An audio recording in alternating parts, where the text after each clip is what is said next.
Então você é o nosso convidado especial, tá bom? Fica com a gente, não mude de canal e acompanhe o nosso programa nesse dia. E hoje é dia do radiologista, né? Então nós mandamos um abraço e pedimos também a bênção de Deus sobre todos esses profissionais.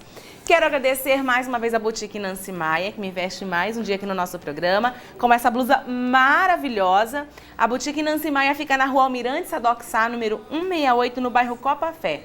E o telefone de lá, muito simples, 3326-1138. 3326-1138. Boutique Nancy Maia. Vamos rezar então, gente? Vamos rezar, né? Entregando mais um dia, mais uma oportunidade de estarmos aqui. Mais uma vez o Senhor se coloca ao nosso dispor, como todos os dias Ele faz, né? A gente acorda às vezes meio jururu e a gente esquece de ver de repente, né, o dia lá fora. A gente esquece de ver aquela pessoa que está ao nosso lado, nossos pais, nossa família, que acordaram bem, acordaram com vida, né? E que de uma forma muito especial o Senhor se faz presente também dentro de cada de uma delas. Nós esquecemos de agradecer a Deus porque nós simplesmente abrimos o olho e estamos vivos. Né? Cada dia de vida é um presente, por isso se chama presente, né? É um presente para nós, para que nós possamos saber viver, saber como acompanhar de fato aquilo que Deus quer para nós, viver a vida de Deus, né? Em Deus, com Deus. Ontem, por exemplo, o Padre Kobe nos falava disso, de que se nós nos abandonássemos em Deus, nós seríamos mais felizes. E aí, será que a gente de ontem para hoje mudou alguma coisa nisso? Será que de ontem para hoje a gente tem pensado que se abandonar de fato em Deus é melhor?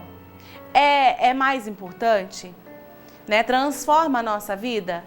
Então que nós possamos, né, pensar nisso nesse dia de hoje, nessa reflexão tão bonita e tão profunda para nós também. E Padre Kobe nos diz assim nesse dia: primeiro a oração, depois a atividade. Primeiro a oração e depois a atividade. São Maximiliano Kolbe. Primeiro de fato a oração, né? Quando a gente acorda, abriu os olhos, né? Estou vivo, louvado seja Deus. O que você faz? Você pergunta para o Espírito Santo, né, se ele vai caminhar com você hoje ou pede para que ele seja com você? Você conduz a sua oração? Você faz a sua oração entregando a sua vida, o seu dia a Deus? A oração ela tem que ser um hábito. E o hábito ele só é criado se ele é feito dia após dia. Aí, Antonella, eu acordo com a cabeça tão bagunçada que eu nem sei para onde que eu vou começar o dia. Talvez seja por isso que sua cabeça já começa bagunçada, porque você começa a pensar em tudo menos na oração, né? De agradecer a Deus. Sabia que eu coloquei no meu despertador, bom dia, hoje é um novo dia, sorria? E aí você pode colocar no seu despertador também, que é uma frase de motivação para você acordar bem. Tentar acordar, né, com um olhar diferente para a vida, para o dia a dia, para as dificuldades que nós vamos enfrentar, porque não significa que se você fizer a sua oração diária, né, a sua primeira coisa, fizer a sua oração para enfrentar o dia, que o dia vai ser uma bênção, vai acontecer tudo de melhor na sua vida, não. As cruzes estarão todos os dias. Desculpa se eu estou te decepcionando, mas todo dia vai ter um problema diferente. Mas a forma com que nós vamos encarar esse problema é que muda em nós, quando nós fazemos a nossa oração. Em tudo que nós vamos fazer, nós devemos antes pedir a opinião de Deus. E essa opinião ela é pedida assim dessa forma, rezando com Ele, né? Estando debaixo da sua proteção, entregando a sua vida, entregando tudo que você é e cada passo que você vai dar. Nem todos nós somos pessoas fáceis, não é mesmo?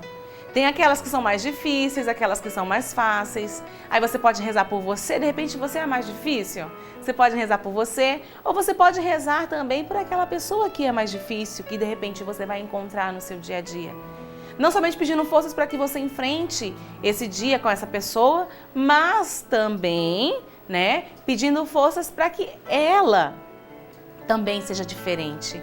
Para que o Senhor possa tocar na vida dela. Já parou para pensar que tem gente que não conhece a oração?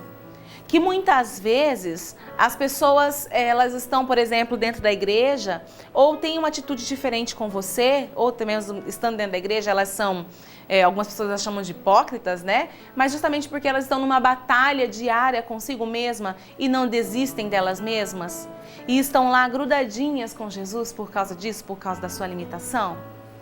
Muitas vezes nós que sabemos rezar é que somos os responsáveis por essa oração. Nós somos os responsáveis para fazer, de repente, a diferença na vida dessa pessoa. né? Então, como o Padre Kolbe nos diz, primeiro a oração, depois a atividade. Primeiro rezar. Primeira atitude do dia, colocar o nosso coração no coração de Deus.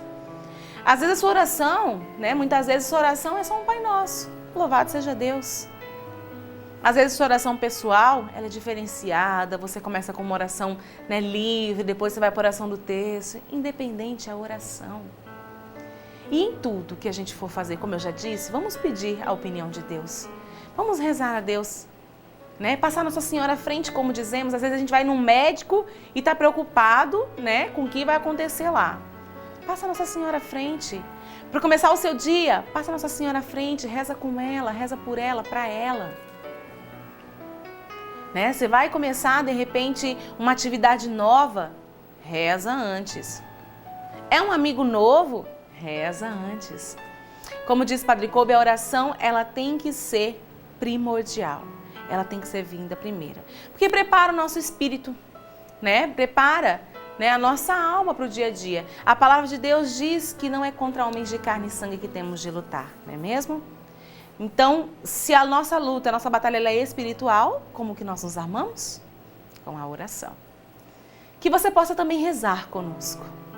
Que nessa tarde, se você não rezou hoje ainda, não tem problema. Que nessa tarde a sua oração possa ser livre e espontânea do teu coração. Às vezes a sua oração que você vai fazer agora, junto comigo, é aquilo que está no teu coração, muitas vezes triste, amargurado. Um coração sem esperanças. Ou às vezes você está rezando comigo com um coração cheio de alegria. Essa é a hora de se colocar diante de Deus. De orar a Deus por você. Se hoje não teve oportunidade de oração, não tem problema, o momento é agora. Vamos pedir para que o Senhor ele olhe para nós, que dessa tarde em diante nós possamos ter atitudes diferentes, nós possamos nos portar diferente diante das dificuldades. Que o Senhor nos ensine essa caminhada que muitas vezes do dia a dia ela é difícil, mas que ela não é impossível. Mas que ela vai doer. E mesmo eu estando de mãos dadas com Deus, mas eu estou de mãos dadas com Deus. E é isso que de fato importa. Que a Imaculada sempre nos ajude, nos abençoe e também nos guarde. Rezemos juntos. Ó Maria concebida sem pecado, rogai por nós que recorremos a vós e por todos quantos não recorrem a vós, especialmente pelos inimigos da Santa Igreja e por todos quantos são a vós recomendados. São Maximiliano Maria Kolbe, rogai por nós. Imaculada Conceição, rogai por nós. Amém, gente, que maravilha, mais um dia estamos aqui, né, mais uma terça-feira, louvado seja Deus por isso. E hoje nós vamos falar sobre os santos, a intercessão dos santos, e eu convido aqui mais uma vez o Padre Reginaldo Padilha para estar conosco aqui, ele que é redentorista. Boa tarde. Parocular da Nossa Senhora da Guia. Tudo bem? O que mais, Padre, que o senhor é? Atende às quartas-feiras lá na Perpétuo Socorro. Né? Está às terças de manhã e à tarde aqui. A terça-feira você reveza com os padres de lá de manhã, sim, né? Para poder rezar com a gente a Santa Missa aqui. Mas que bom, Padre. Um padre tudo também, bem? Buscando também a santidade, né, Padre? Na terra é para isso, né? Para a gente poder... Principalmente tendo consciência da limitação humana. Né? Às vezes as pessoas pensam que ser santo não é não ter pecado... Ser santo é você participar somente de alguns grupo de oração, algum tipo de pastoral que santifica, não. Primeiro grau da santidade é você acreditar que você não é perfeito.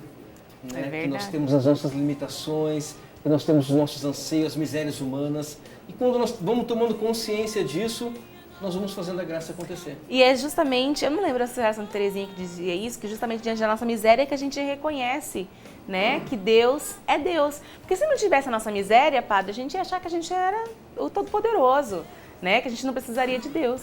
Mas muitas pessoas acham isso, infelizmente, né? E não é pessoas que estão fora da igreja, não. São pessoas que acham que vão se salvar por participar da igreja sem ser igreja. Né? Talvez essa seja uma frase para a gente poder, nesse finalzinho de ano litúrgico, né? Como que eu posso ser igreja? Não é, a sua salvação não é na igreja, é ser igreja. né? E ser igreja é ter a capacidade cada dia mais de você dialogar com a sua limitação, né? Vivenciar o amor nas pequenas coisas. Estamos aí à beira do final do ano litúrgico, fechamento da Porta Santa no domingo. Acabando já, né, Padre? Fechamento da Porta Santa no domingo, dia 13. E aí?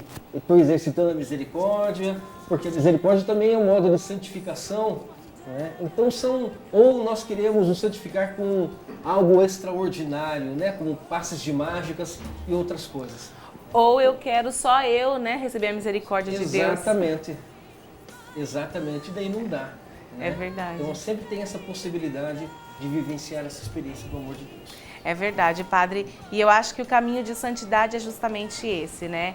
É a gente trilhar esse caminho, sabendo que a gente vai cair, que a gente vai levantar, mas a gente não vai desistir. Com certeza. Talvez essa seja a maior graça, né? De sabermos que, apesar das nossas fragilidades humanas, nós sempre temos a oportunidade de fazermos a coisa certa, no momento certo e na hora certa. Sabe, Padre, esses dias eu até pensava sobre isso, porque até rezei agora, tentei rezar, né, em cima disso, mas acho que é importante a gente falar. A igreja ela é um lugar de pessoas doentes, ela não é lugar de pessoas, né, santas. Apesar de que a gente vai falar de santidade hoje. E muita gente, principalmente aqueles que estão de fora, que não frequentam a igreja, adoram falar que a igreja está cheia de hipócritas, né? De fato existe, a gente não pode negar isso. Mas quantas pessoas dessas que são chamadas hipócritas porque de repente caem, né? E estão dentro da igreja na batalha todos os dias para tentar ser melhor? Talvez uma experiência que Jesus nos ajuda a compreender essa questão, quem são os chamados e para quem ele foi chamado, é a experiência com Zaqueu. Zaqueu era um cobrador de impostos, uma pessoa do ponto de vista humano odiada pelos seus, e Jesus foi capaz, desce depressa que hoje eu vou comer na sua casa, né? Desce daí, vai lá preparar que hoje eu vou ficar com você. Aquilo foi um escândalo para os fariseus, para os santos, né? Para os escolhidos, ou que se achavam, mas esqueciam de praticar, né? Porque existe isso, tem aqueles que se acham, mas não praticam, né? Entre o achar e o praticar, existe uma grande distância, né? E Jesus, nessa experiência com Zaqueu, nos dá qual é a tônica da salvação. Deus é para todos e dá sempre a oportunidade de uma reconciliação consigo mesmo. E essa reconciliação, o primeiro passo é a sua revisão de vida. Como que eu estou, como que eu não estou, no que eu posso ser melhor, olhar para a minha limitação e intensificar a vida na vida do outro. Isso é trilhar o caminho de santidade, né, Padre? É fácil? É claro que não é Lógico fácil. Que não. Porque nós vamos lutar contra algo que está dentro de nós, né? Muitas vezes o nosso egoísmo, muitas vezes a nossa insegurança, a nossa vaidade. Verdade. Né? Porque nós somos por natureza vaidosos, né? Mas Deus sempre nos dá a oportunidade de sermos pessoas melhores em vista do outro. O caminho também se faz caminhando. Não tem como a gente saber como é que vai ser a nossa caminhada se a gente não seguir. Ninguém nasce sabendo, né? Exatamente. E muitas vezes na nossa fragilidade, eu sempre acredito, Antonelli, que as dores que nós passamos, seja ela qual for, é sempre uma lição de vida. Verdade. As dores que nós vivenciamos nunca são para que nós possamos ficar tristes, nos acharmos as piores pessoas do mundo. Pelo contrário, aquilo de ruim que acontece na nossa vida, aquilo que não deu certo, aquela fragilidade, nós sempre aprendemos com ela, tiramos uma lição com ela, né? Ela nos dá força, revigora, talvez ela te ajude a você a mudar o seu pensamento. Puxa, eu preciso mudar a minha vida, eu preciso parar de me entregar em algumas situações, e talvez seja o grande ato que a pessoa precisa para mudar a sua vida e ser uma pessoa melhor. É verdade, a gente vai falar ainda hoje, né, sobre os santos. A gente entrou já nesse aspecto direto, né, Padre, da questão da gente poder, para provar que todos nós podemos ser santos, inclusive santo de altar, viu, gente? A gente não sabe, né, Padre? E aí depois a gente vai voltar para falar sobre a questão da santidade, e que muita gente questiona, mas os santos, nem todos foram tão santos assim, mas tiveram características diferenciadas, mas, né, se aproximaram de Deus em algum momento. O próprio Santo Agostinho, né, Padre? Nossa, Santo Agostinho é um grande pai do pensamento ocidental, né? A filosofia e tudo aquilo que nós conhecemos no Ocidente, nós devemos muito a Santo Agostinho. E teve uma vida totalmente torta, mas teve uma mãe que rezou 30 anos pela sua conversão. É verdade. Santa Mônica ali, ó, de joelhos, intercedendo pelo filho, rezando, como as nossas mães também, né? Por mais que o filho esteja em uma vida errada, para aquela mãe ele sempre vai ser o melhor filho. E aquela mãe, ela jamais vai virar as costas para o filho. Sempre vai estar ali, né? Rezando, pedindo, intercedendo. E cabe a cada um de nós. Cabe ao filho reconhecer, né, o seu erro e se colocar à disposição para uma mudança de vida. Que começa com pequenas atitudes do dia a dia. Foi o que aconteceu com o Santo Agostinho, Exatamente. né? A mãe dele não desistiu. Ele teve uma vida, sei lá, durante esses 30 anos, ele teve uma vida santa? Não, mas ele caminhou. E nessa caminhada ele teve uma mãe que intercedeu e muitas vezes é o nosso caso. E o mais importante da santidade é reconhecer a limitação. Verdade, padre. O Papa Francisco, a gente vem tocando muito nessa tônica no ano da misericórdia. A misericórdia acontece à medida que nós temos consciência das nossas fragilidades, né? E quando eu tomo consciência daquilo que eu preciso melhorar, e eu sei naquilo que eu preciso melhorar e dou passos, a esses passos a igreja chama de conversão, e bem sabemos que não é um passe de mágica, não era noite de um dia para o outro, mas ela é uma caminhada, é uma experiência, né? Eu vou tomando consciência disso, então eu vou tentando ser melhor. No dia a dia, nas principais coisas, a começar dentro de casa com a família. Pois é, e se você que está em casa, de repente está aí pensando, não deu para ser melhor hoje? Amanhã a gente tem uma chance nova. Daqui a pouquinho a gente pode mudar, né, padre? A vida é sempre uma experiência. A vida é feita de experiências. Ora boas, ora ruins, mas nós sempre teremos uma lição de vida dela. Verdade. Padre, a gente teve agora, recentemente, né, na verdade na semana passada, a gente teve o Dia de Todos os Santos, né? Que celebração que é essa? E quem são esses santos? São os nossos santos mesmo, intercessores? Interessante. Na igreja no Brasil, nós mudamos essa data. Quando ela cai no dia de semana, sempre nós celebramos o domingo, né? Quem são os santos? São pessoas que se santificaram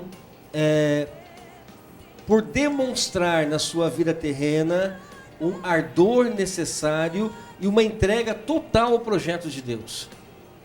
A pessoa, ela não podia não ter sido uma pessoa, talvez tenha sido uma pessoa ríspida com palavras, às vezes uma pessoa não muita de oração, mas se santificou no testemunho. E é o testemunho que nos santifica, né? E nós temos várias experiências daquelas pessoas que testemunharam o amor de Deus na simplicidade do seu dia a dia. Temos agora recém-criada, recém-canonizada a Madre Teresa de Calcutá, né? Talvez ela não precisasse. Os seus diários, as noites que ela passou, as dores, o não acreditar em algumas situações, ou achar que ela estava caminhando em um túnel sem luz, no escuro. Assim, é um exemplo dela, né, para nós, por exemplo, às vezes não precisava nem ter dito nada. Sim. Né? Com o que ela fez, já é um testemunho, então, de repente se santifica em uma ação concreta, em um gesto concreto, né? E assim foram as histórias, são essas pessoas, então, sem nos esquecermos os nossos santos, que não estão no altar, mas se santificaram pela graça do sacramento do batismo, a qual todos nós somos santificados. Olha só, gente, que maravilha. Por isso que eu falo que sempre tem uma oportunidade, né, padre, da gente Com ser certeza. santo. Todo mundo. Já pensou um dia, Santa Antoniele, padre? Quem sabe, né? Não sabemos. Quem sabe? Não, é verdade. Né? A gente fala hoje, a gente ri, brinca, mas a gente não sabe. Padroeira da comunicação, por que não? Por que não? Padroeira dos jornalistas? Aí, ó. Não, a gente brinca, mas é verdade. E isso é uma coisa muito bonita, porque prova o tamanho do amor de Deus que Deus tem por nós. Sim. Né? Esse transbordar desse nós amor. Nós temos dentro... vou trazer um pouquinho para a vida religiosa redentorista. Nós temos dois padres que estão em processo de levantar toda a documentação necessária para que se dê entrada na Congregação da Causa dos Santos para iniciar um processo de beatificação e de canonização, né? Que são os padres Pelágio Salter, um redentorista alemão, de Goiás, um grande missionário, e o padre Vitor Coelho de Almeida, né? O grande missionário da Rádio Aparecida, né? Que legal. Então tem todo um direcionamento para isso. Para isso a gente chama postulador das causas, que é um padre que vai reunindo documentos, exatamente, né, para que se possa dar entrada, então, na causa dos santos. Até porque, né, padre, se a gente parar para pensar, a nossa igreja não vai dando santos, não é santo assim, é feito todo um trabalho, tem que se apresentar provas. Exatamente, né? Os milagres, exatamente, né, da devoção, toda uma experiência, uma junta médica, uma junta teológica, não é da noite para o dia, gente, mas é um processo que demora anos e anos. A gente vai falar mais sobre isso daqui a pouquinho, tá? Depois do intervalo, eu convido você a ficar com a gente aqui. Não sai daí que a gente já volta a continuar falando sobre esses santos, a intercessão deles também na nossa vida, tá bom? Então não sai daí, a gente já volta.